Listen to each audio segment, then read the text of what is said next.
I don't understand why you pay for therapy, thousands of dollars spent to lay on a couch or sit in an uncomfortable chair speaking to a random person across from you who's taking notes on you.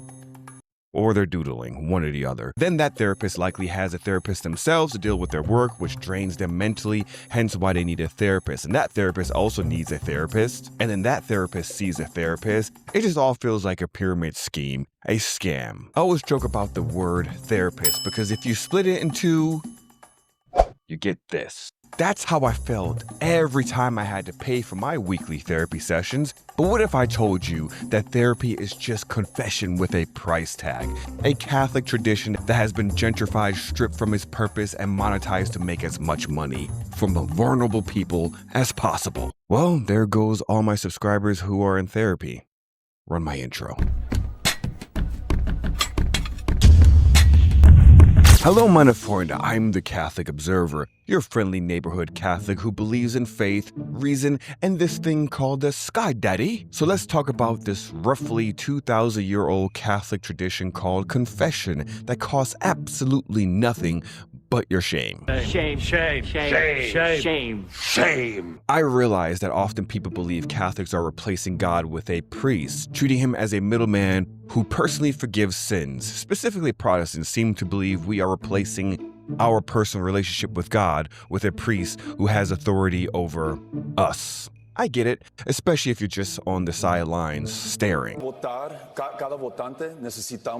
Now imagine if you just stop staring and ask, what's the deal with the whole priest and confession thing? Look, let me tell you something, all right? Catholics love talking about Catholicism. Don't be afraid. They are excited. It's not like the Mormons or the Scientologists who are really secretive until you get really too deep in to the point where you just kind of feel stupid. You must continue, otherwise you realize you wasted so much money. I think it's a privilege to call yourself a Scientologist, and it's something that you have to earn. And because a Scientologist does, he or she has the ability to create new and better realities and improve conditions. Catholics have been waiting for someone to ask them questions. In fact, if you work with a Catholic, they are probably waiting for you to ask so they can share the 10 books that they read on confession, years of theology that they have studied, and they want to give you a quick rundown of the 2,000 years of history on why it's important. So technically, when you do see a Catholic, if you don't have time, don't make eye contact with them because they're just waiting.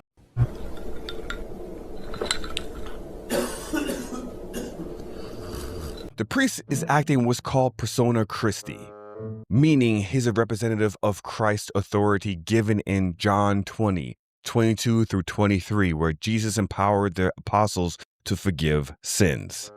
It's still God who forgives. The priest is just the channel. This image right here depicts it perfectly. See, remember, contrary to what people believe, everything is rooted in biblical teachings, the Bible, and God. The strongest text to support confession truly is John 20, verse 21 to 23. After the resurrection, Jesus breathes on the apostles and says, "Receive the Holy Spirit. If you forgive the sins of any, they are forgiven. If you retain the sins of any, they are retained."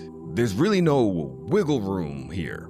He gives two powers. The first one, the power to forgive sins. Two, the power to withhold forgiveness. You can only withhold something if someone confesses something to you. You can only forgive if you have real authority delegated. Let's talk about James 5, verse 14 through 16, confession to church elders. James tells the believers, call for the presbyters, aka priest of the church, and the prayer of the presbyters will forgive sins. Then explicitly links forgiveness to confession. Confess your sins to one another. Catholics understand this historically as confession to the ordained leaders, not some stranger or some random believer or some old person. Also, the word that James uses, presbyterio, I think that's how you say it, but it's presbyter, is the word that becomes priest in Christian tradition. This is not just some Catholics forcing something on you. It has always been like that. The early church used presbyters as a technical clerical office with liturgical authority, not just older men. Think about it. James does not say, call any Christian or call your friends or confess to random believers. He says, call for the presbyter of the church. Old men consecrated the Eucharist. Old men would govern the church. Old men would forgive sins. Old men would ordain others. It just doesn't make sense. But the earliest Christians' texts show the presbyter is appointed. The presbyter has sacramental duties. The presbyter works under a bishop. The presbyter is part of the apostolic succession. None of that fits old guy. What this means for James 5, verse 14 through 16, when James says, call for the presbyters of the church. Every single early Christian knew this meant call the ordained clergy with sacramental and pastoral authority. Don't hate me in the comments. I am just regurgitating what it says in the Bible and Christian history. And then James says, and the prayer of the presbyter will forgive sins. Catholics simply take the text as written and as historical understanding. So please stop telling us that we're reading some other Bible that's not true or using theology that just came to be 500 years ago. The grammar is important, especially when referring to ancient languages or Old English. I'm gay. See, that used to mean I'm happy or carefree, and nowadays it means homosexual. I'm not gay no more. I am delivered. I don't like men no more. So yeah, there's a lot of words that do not mean what you think they mean. I'm not gay in a homosexual way, by the way, but I am gay as in happy. Here's another one. Fear of God. Modern meaning, terror, being scared. Biblical meaning, reverence, awe, loyalty, covenant respect. Well, now you know what they mean when they say fear God. How about this one? Believe. It should be an easy one, right? It means, a mental opinion. But the biblical meaning means loyalty, obedience, trust with actions. See, words matter, and we have the ability that God gave us to create letters that's almost universally accepted throughout the world. And when you put it together, it makes words. And we need to know what era those were put together and spoken, because context matters. And that's why historians, including secular ones, agree on that statement. In Christianity, sin is understood as an offense against God's holiness, right? I mean, do we all agree? Yes, definitely. If the offense is ultimately against God, only God has the authority to wipe it clean. That's the logic behind Jesus forgiving sins directly in the gospel. The religious leaders said, who can forgive sins but God alone? Because the claim is massive. You're stepping into God's shoes, and the Catholic view builds on that. Hence the reason why there's confession. Jesus gives the apostles the authority to forgive sins in his name, not as a private individual or just a person who's like, hey, tell me your sins and I'll forgive you. Just pay me some money. The claim isn't that men can forgive sins on their own power. The claim is that Christ works through them. Think of like a mediator or a bankruptcy judge. The judge isn't actually paying off your debt. You dig? Okay, let me guess. All right. You think confession was created during the medieval times, right? Wrong. Please stop listening to these goofballs. Listen to this goofball, who's actually Catholic. Just saying. 2nd century Christians already had structured confession. By the 3rd century, bishops like Cyprian described priests reconciling sinners after they confessed serious sins publicly. Yeah. So basically, sinners had to admit the sin out loud and enter into a period of penance. When the penance was complete, the bishop or the priest would formally reconcile them to the church. Yeah, that's intense. Could you imagine all the cheating men just like lined up in front of all the women in the church and have to sit there and say, I have sinned, I have lust, and I had sex with Beth over there. And the next guy is like, wait a second, I also cheated on my wife. And I too had sex with Beth. And then the third guy is like, Beth, what is wrong with you? You're my wife. Also, I cheated on Beth with Katie. Whew, that must have been rough. But you know what? Bring that back. Yeah, bring back shame.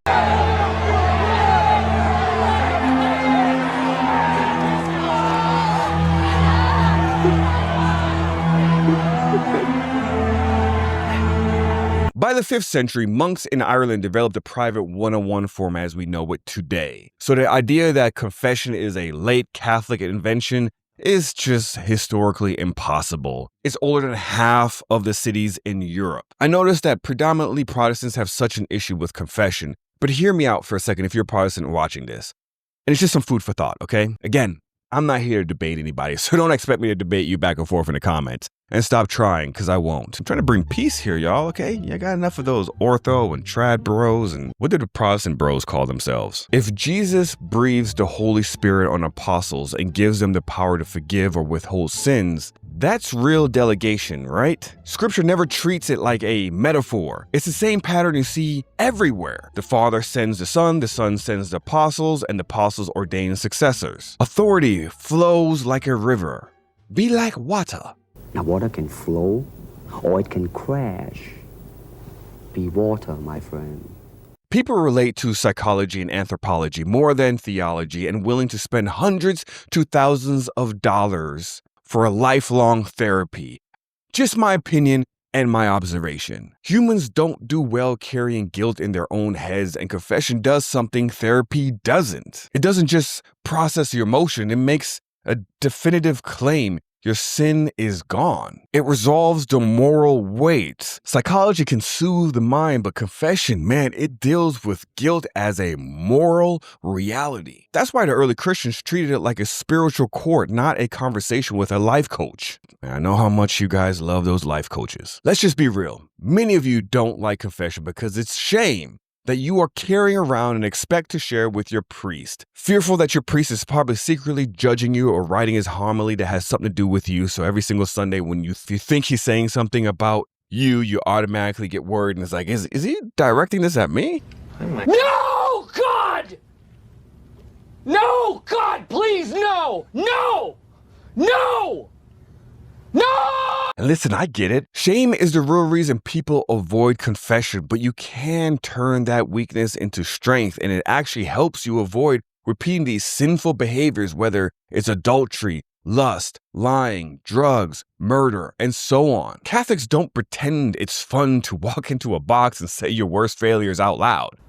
Oh, wow! Trust me, I hate it. But shame is what breaks pride. And once pride breaks, healing starts. Quite ironic. Therapy tries to affirm you. Confession tries to free you. Both care about healing, but only one treats moral guilt as a real thing that can actually be removed, and you face your failures and take accountability. It doesn't kick the can down the road or push you to blame others or society for your issues. And listen, I've heard all of the rebuttals, specifically from Protestant denominations, and maybe I'll address those in a separate video one day. But I promise you, if you just dig deeper and objectively, you will see the truth and benefit from confession. If therapy helps you process your feelings, do it. The church isn't anti-therapy. Do you know anything that says the church is anti-therapy? No. I'm not anti-therapy. I've had a lot of therapy in the past. Anyone who's been the Grim Reaper to many people probably carries around some heavy weight like I do.